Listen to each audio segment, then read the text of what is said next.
Like Dr. Satan, very little is known about the Professor, Earl Firefly.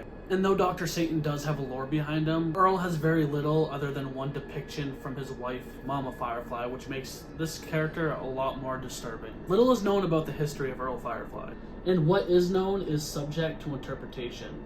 One account asserts that he may have been responsible for murderous lifestyle that the Firefly family engaged upon. According to his wife, Mother Firefly, Earl wasn't always bad, but he did have violent spells and was even responsible for pouring gasoline on his young son Tiny and setting him on fire. I mean, the scene when they introduced Tiny into the dining room always terrified me. You just see this deformed, shadowy being just hovering over the dinner table, and I feel like that image really leaves a mark on you.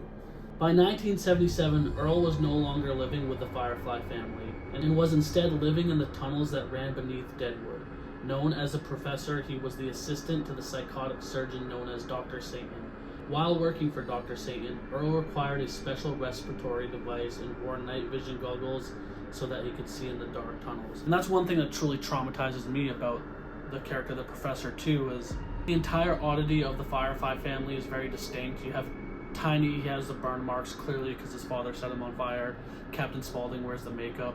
Otis, Rufus, Mama, and Baby are all terrifying in their souls, but they appear to be regular people. But when we see the Professor, he's this trippy, deformed being, essentially, and it makes you deep dive and wonder how that image came to be. And you gotta feel bad for Tiny for being subjected to the attempted murder by his own father. Tiny Firefly was by far the largest member of the Firefly household, standing well over 7 feet tall.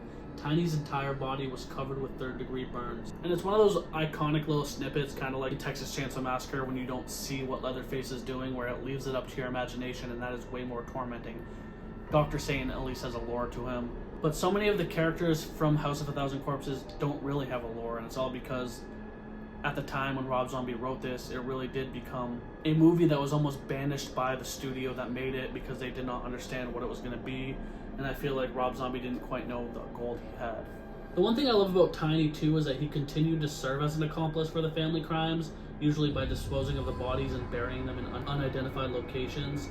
But he just genuinely seemed like a solid person. Even that one scene where the girl is trying to escape and he unties her, is that a part of some malicious weird game, or is he just really that nonchalant and uncaring, or he just wanted her to leave? This is one of those little aspects of the movie that I wish did have more backstory, that dichotomy between Tiny Firefly and his father Earl. And pretty much we only get that one little snippet of information from Mama Firefly about how Earl just kind of went crazy one day and brought hell upon the family and decided to burn it down, and that could be for multiple reasons.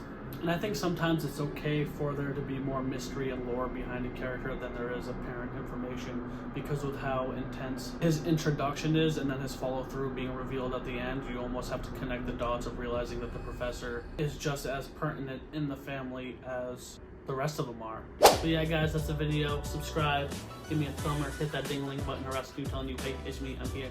And I'm gonna say it one time for the one time and 2 times for the O's. Give me a hell yeah for horror.